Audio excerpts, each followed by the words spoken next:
जय हो बाबा अमरनाथ की। हर हर महादेव। तो आने वाली 29 जून से बाबा अमरनाथ की यात्रा शुरू होने जा रही है, जिसके लिए बड़े जोर शोर से तैयारियां चल रही है। आपको बता दें कि पिछले सालों के मुकाबले इस बार यात्रा में कई सारे बदलाव भी किए गए हैं, जिससे इस बार यात्रियों के लिए यात्रा शांतिपूर्ण और अनेकों सुविधाओं से भरी होगी। इस बार की यात्रा 29 जून से 19 अगस्त तक चलेगी, जिसके लिए लाखों श्रद्धालुओं का रजिस्ट्रेशन हो चुका है और रजिस्ट्रेशन प्रक्रिया अभी भी चालू है। आपको बता दें कि अमरनाथ यात्रा शुरू होने से कुछ दिनों पहले ही जम्मू कश्मीर में पिछले कुछ दिनों में 2-3 आतंकी हमले हुए हैं। इससे अमरनाथ यात्रियों में डर का माहौल बन चुका है। लेकिन आपको बता दें कि इन हमलों की वजह से अमरनाथ यात्रा रूट पर और पूरे जम्मू कश्मीर में सुरक्षा और मजबूत कर दी गई है। तो अमरनाथ यात्रियों को आतंकियों की नापाक हरकतों से घबराने की जरूरत नहीं है। हमारे आर्मी के जवान 24 घंटे लगातार कड़ी निगरानी करके अमरनाथ यात्रियों की सुरक्षा के लिए तत्पर है। पिछले साल यात्रा के दौरान लगभग 80,000 आर्मी के जवान यात्रियों की सुरक्षा के लिए तैनात थे, लेकिन बताया जा रहा है कि इस बार सुरक्षा जवानों की संख्या बढ़ाकर 1,20,000 करने का फैसला लिया गया है। और ये भी बताया जा रहा है कि इन हमलों की वजह से ये संख्या और भी बढ़ाई गई है। यानी इस बार अमरनाथ की यात्रा कड़ी सुरक्षा और तेज निगरानी के साथ होने वाली है। तो अगर आपने रजिस्ट्रेशन करवा लिया है तो कोई भी चिंता किए बिना आप यात्रा पर जरूर पहुँचे। दोस्तों, अमरनाथ यात्रा को लेकर कई सारे सवाल मन में आते रहते हैं कि यात्रा कहाँ से शुरू करें, यात्रा के लिए परमिट कैसे ले, मेडिकल सर्टिफिकेट कहाँ से बनवाए,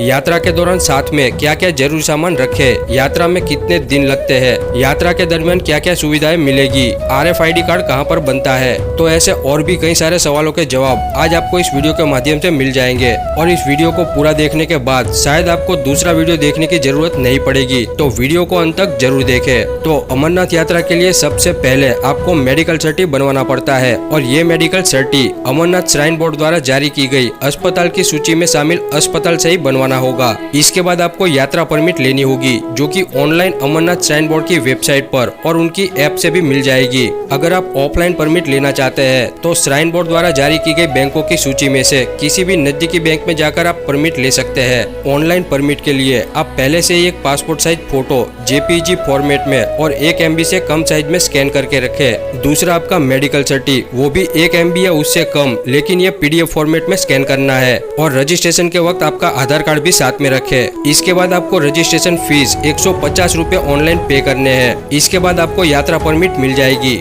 और अगर आप रजिस्ट्रेशन करवाए बिना ही जम्मू पहुंच गए हैं तो भी आपको चिंता करने की कोई जरूरत नहीं है, क्योंकि जम्मू के पास ही 2-4 किलोमीटर दूर भगवती नगर यात्री कैंप रहता है। वहां पर भी आप पासपोर्ट साइज फोटो और मेडिकल सर्टिफिकेट देकर अपना परमिट ले सकते हैं। लेकिन इस ऑप्शन में आपको घंटों तक लाइन में खड़ा रहना पड़ सकता है, और हो सकता है कि आपको आपके यात्रा प्लान के मुताबिक यात्रा परमिट डेट ना मिले। तो बेहतर है कि आप यात्रा परमिट ऑनलाइन या बैंक से करवा कर ही यात्रा के लिए निकले। अब परमिट मिल जाने के बाद आप उस हिसाब से अपना रेलवे या फ्लाइट टिकट बनवा ले। आप यात्रा परमिट के लिए डेट अवेलेबिलिटी श्राइन बोर्ड की ऐप से चेक कर सकते हैं।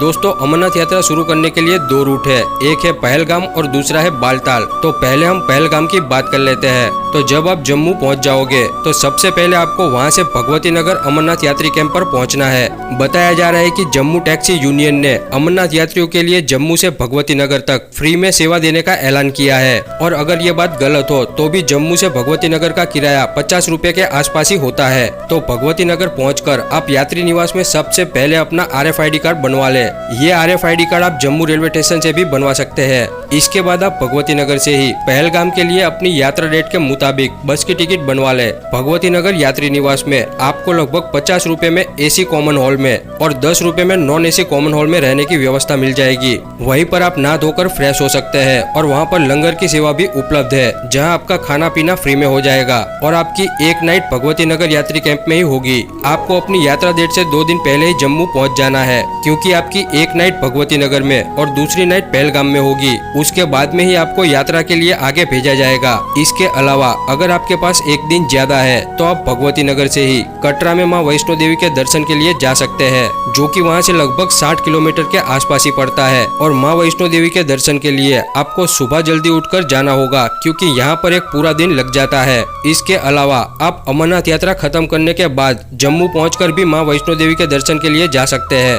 यदि आप ज्यादा सामान लेकर आए हैं तो भगवती नगर में ही आपको लॉकर की सुविधा मिल जाएगी। तो आपका एक्स्ट्रा सामान वही लॉकर में छोड़कर यात्रा के लिए जा सकते हैं। लॉकर का एक दिन का किराया लगभग 30 रुपए के आसपास होता है। अब भगवती नगर में एक नाइट होल्ड के बाद अगले दिन सुबह अपनी बस से पहलगाम के लिए निकल जाए। ये दूरी 234 किलोमीटर की है, जिसमें आपको लगभग 6 से 7 घंटे का वक्त लगेगा और पहलगाम पहुंचकर आपको अगले दिन यात्रा के लिए भेजा जाएगा, यानी आपकी एक नाइट पहलगाम में होगी। इसी बीच बात कर लेते हैं कि यात्रा के दौरान क्या क्या सामान साथ में रखें। तो यात्रा में एक वाटरप्रूफ पिट्ठू बैग और एक छोटी सी साइड बैग जरूर रखनी है, जो कि आपकी कमर पे लटकी रहेगी, जिसमें आप पावर बैंक, चार्जर, टॉर्च, दवाई वगैरह रख सकते हैं। और आपको एक काम चलाऊ रेनकोट खरीद लेना है, जो कि आपको जम्मू या पहलगाम से ही 100 रुपए के आसपास में मिल जाएगा। इस रेनकोट को लेने का फायदा है कि इसका वजन ना के बराबर ही होता है और ये बैग में जगह भी नहीं रोकता। तो हो सके तो ऐसे 2 रेनकोट वहाँ से खरीद ले। फिर एक स्वेटर या जैकेट, एक गर्म टोपी या मंकी कैप, हाथ के मोजे,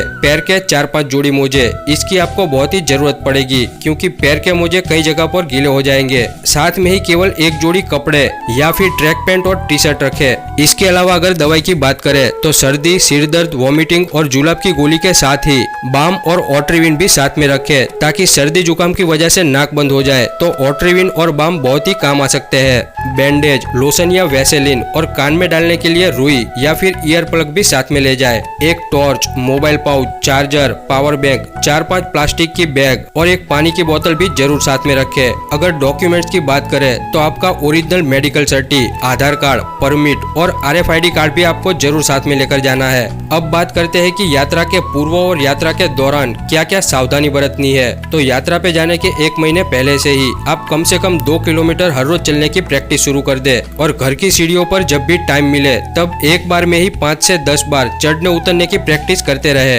इसके साथ ही प्राणायाम, योगा, डीप ब्रीथिंग की एक्सरसाइज भी हर रोज करना शुरू कर दे, क्योंकि इन सारी एक्सरसाइज से यात्रा के दौरान आपको चलने में या चढ़ाई करने में कम दिक्कत होगी और सांस फूलने की तकलीफ भी कम हो जाएगी। यात्रा के लिए आपके जूते वाटरप्रूफ और अच्छी ग्रिप के सोल वाले होने चाहिए। और अगर यात्रा के लिए आपने जूते 10 या 15 दिन पहले ही खरीद लिए हैं, तो उसे अभी से पहनना शुरू कर दे, ताकि 10-15 दिन में जूते आपके पैरों के लिए कंफर्टेबल हो जाए और यात्रा के दौरान पैरों में छाले ना पड़े। अब यात्रा के दौरान सबसे जरूरी बात यह है कि आपको अपने खाने में ध्यान देना है, क्योंकि वहाँ के लंगरों में आपको जो मर्जी चाहे खाने को मिलने वाला है। यानी लंगरों में आपको 56 भोग मिलेंगे, लेकिन आपको खाने पर टूट नहीं पड़ना है। अगर ज्यादा खाते रहोगे तो चलने में दिक्कत, थकान और पेट में दर्द होने की तकलीफें हो सकती है। तो खाने पर आपको कंट्रोल जरूर रखना है और यात्रा के दौरान चलने में जल्दबाजी नहीं करनी है, यानी थोड़ा चलने के बाद 5-7 मिनट का रेस्ट जरूर लेना है। अगर यात्रा के दौरान ऊंचाई की बीमारी वाले कोई भी लक्षण दिखे तो तुरंत ही नजदीकी मेडिकल कैंप पर चेकअप करवाने पहुंच जाना है।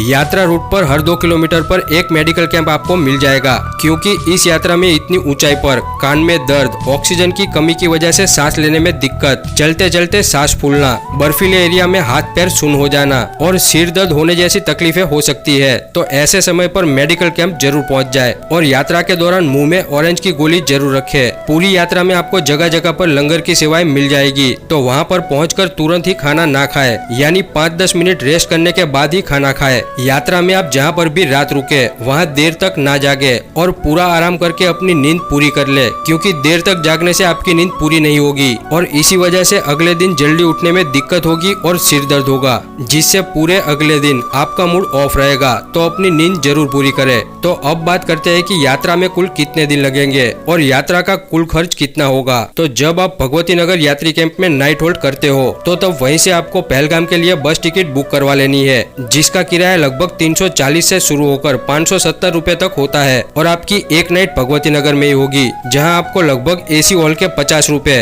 और नॉन AC हॉल के 10 रुपए पे करने होंगे। वहां पर गद्दा भी लगभग आपको 200 रुपए की सिक्योरिटी अमाउंट पर मिल जाएगा, जो कि 100% रिफंडेबल होता है। अब अगले दिन पहलगाम पहुंचकर वहां पर भी आपकी एक नाइट होगी, जहां पर टेंट का किराया लगभग 300 से 350 का होता है। पहलगाम में नूनवान यात्री कैंप में आपको लंगर की व्यवस्था भी मिल जाएगी और बाकी बचे पूरे दिन में आप पहलगाम के अद्भुत नजारों का लाभ ले सकते हैं, क्योंकि गुलमर्ग और सोनमर्ग की तरह ही पहलगाम भी जम्मू कश्मीर का एक सबसे पॉपुलर टूरिस्ट टूरिस्ट स्पॉट है। यहाँ पर बेताब वैली, आरू वैली और बेसरन वैली, जिसे मिनी स्विट्जरलैंड भी कहा जाता है। तो अगर आप परमिट के 1 या 2 दिन पहले ही यहाँ पहुँच जाते हैं तो इन सारी जगहों पर घूमने का मजा ले सकते हैं, क्योंकि आपकी यात्रा भी यहीं से शुरू होती है। शास्त्रों के मुताबिक जब भगवान शिव अमरनाथ गुफा के लिए यहाँ से निकले थे, तब पहलगाम में सबसे पहले उन्होंने नंदी जी को छोड़ दिया था और ऐसे ही रास्ते में चलते चलते अलग अलग जगह पर शिव जी ने नंदी के अलावा चंद्र, गणेश जी, पंचतत्व और नाग को भी छोड़ दिया था, क्योंकि शास्त्रों के मुताबिक अगर कोई भी जीव माँ पार्वती के अलावा अमर कथा सुन लेता तो वो भी अमर हो जाता। इसीलिए शिव जी ने इन सब का त्याग रास्ते में ही कर दिया था। यानी अमरनाथ के यात्रा के दौरान अमरनाथ की पवित्र गुफा के अलावा रास्ते में आने वाले हर पड़ाव का भी एक अलग ही महत्व है, जिससे ये यात्रा काफी अद्भुत और रोमांचित बन जाती है। तो यदि आप यात्रा के बाद जम्मू कश्मीर घूमने नहीं भी जाते तो भी यात्रा के रूट पर ही आपको जम्मू कश्मीर के कई सारे टूरिस्ट स्पॉट और अद्भुत नजारों का आनंद मिलने ही वाला है। अब पहलगाम में नाइट होल्ड के बाद दूसरे दिन यानी परमिट वाले दिन सुबह जल्दी उठकर आपको चंदनवाड़ी के लिए रवाना होना है, जो कि 14 किलोमीटर की दूरी पे है। इसके लिए आपको टैक्सी में जाना होगा, जिसका किराया लगभग 100 से 150 रुपए प्रति व्यक्ति के आसपास रहता है। और फिर चंदनवाड़ी से ही अमरनाथ के लिए आपकी पैदल यात्रा शुरू होती है। तो शास्त्रों के मुताबिक भगवान शिव ने चंदनवाड़ी पर अपने सिर से चंद्र को उतारकर यहीं पर छोड़ दिया था। अब चंदनवाड़ी से पैदल यात्रा शुरू करने के बाद 14 किलोमीटर की दूरी पर आता है शेषनाग। ये आपकी यात्रा का पहला पड़ाव होगा। यहाँ पर शेषनाग नाम की एक अद्भुत झील है और शास्त्रों के मुताबिक शिव जी ने अपने गले से नाग को भी यहीं पर छोड़ दिया था और यहीं पर आपकी दूसरी नाइट होगी, जहाँ पर लगभग 400 से 450 में आपको टेंट मिल जाएगा और वहीं पर लंगर भी मिल जाएगा। फिर शेषनाग नाइट होल्ड के बाद तीसरे दिन सुबह जल्दी उठकर यात्रा शुरू कर दे। शेषनाग से 12 किलोमीटर चलने के बाद आएगा पंचतरनी यानी दूसरा पड़ाव। यहीं पर आपकी तीसरी नाइट होगी, जहाँ पर लगभग 400 से 500 रुपए में आपको टेंट मिल जाएगा और आसपास ही लंगर की भी व्यवस्था मिल जाएगी। शास्त्रों के मुताबिक शिव जी ने पंचतरनी में ही पंच तत्व यानी अग्नि, जल, वायु, आकाश और धरती को छोड़ दिया था और शेषनाग से पंचतरनी के बीच में ही आएगा गणेश टॉप, जिसे MG टॉप भी कहा जाता है और यहाँ पर भगवान शिव ने गणेश जी को छोड़ दिया था। फिर पंचतरनी नाइट होल्ड के बाद चौथे दिन सुबह उठकर वहाँ से सिर्फ 6 किलोमीटर दूर अमरनाथ की पवित्र गुफा के लिए यात्रा शुरू करे। तो शास्त्रों के मुताबिक शिव जी ने ऐसे ही रास्ते में सब कुछ छोड़ने के बाद अमरनाथ की गुफा में प्रवेश किया था और इसी गुफा में माँ पार्वती को अमर कथा सुनाई थी। अब अमरनाथ गुफा तक हो सके उतना जल्दी पहुँचने की कोशिश करे और यहाँ पर पवित्र गुफा में बर्फ के अद्भुत शिवलिंग के दर्शन करके थोड़ी देर बाद वहाँ से बालताल वाले रूट से उसी दिन बाहर निकल जाए, क्योंकि अमरनाथ की गुफा से बालताल 14 किलोमीटर की ही दूरी पर है और आपकी चौथी नाइट बालताल यात्री कैंप में ही होगी, जहाँ पर लगभग 400 से 500 रुपए में आपको टेंट मिल जाएगा और यहाँ पर आपकी अमरनाथ यात्रा पूरी हो जाती है। तो इस यात्रा में कुल खर्च की बात करें तो यात्रा परमिट के लिए फीस 150 रुपए, जम्मू से भगवती नगर तक का ऑटो का किराया 50 रुपए, भगवती नगर में AC हॉल का किराया 50 रुपए।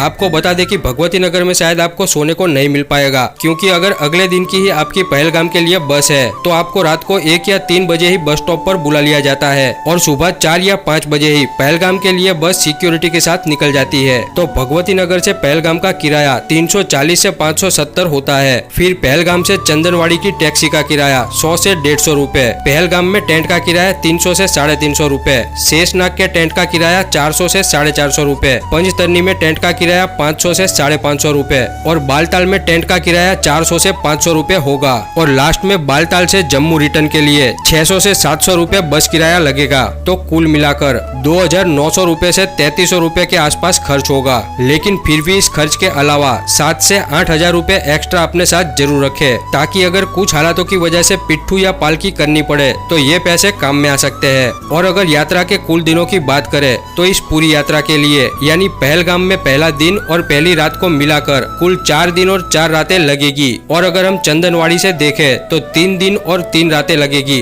वही अगर यात्रा के दूसरे रूट यानी बालताल की बात करें तो उसके लिए सबसे पहले आपको श्रीनगर पहुंचना होगा, या फिर आप जम्मू से सीधे बालताल बस में जा सकते हैं, जिसका किराया लगभग 700 से 800 रुपए होता है। और अगर आप पहले से ही श्रीनगर में है तो वहां से बालताल का किराया लगभग 250 से 350 रुपए पड़ेगा। और बालताल से यात्रा शुरू करने से आप उसी दिन अमरनाथ गुफा के दर्शन करके शाम तक वापस आ जाएंगे, क्योंकि ये रूट सिर्फ 14 किलोमीटर का ही है। और पहलगाम वाले रूट पर पहलगाम से अमरनाथ की गुफा तक 48 किलोमीटर की दूरी है, जिसमें चंदनवाड़ी से 32 किलोमीटर की पैदल यात्रा होती है। तो बालताल वाले रूट पर आपका खर्चा बहुत ही कम हो जाता है, लेकिन ज्यादातर लोग यात्रा के महत्व को ध्यान में रखते हुए पहलगाम वाले रास्ते से यात्रा करना पसंद करते हैं। और इस रूट की खास बात यह है कि यात्रा दरमियान आप वहाँ के अद्भुत नजारों का आनंद लेते हुए पूरी यात्रा को अच्छे से एंजॉय कर सकते हैं और रास्ते में आने वाले हर महत्वपूर्ण जगह के दर्शन भी कर सकते हैं। अब आखिर में आपको बता दें कि इस बार साल 2024 की अमरनाथ यात्रा के लिए क्या कुछ नए इंतजाम किए गए हैं। तो कहा जाता है कि इस बार इस रूट पर 10 5G नेटवर्क के टावर का इंतजाम किया जाएगा।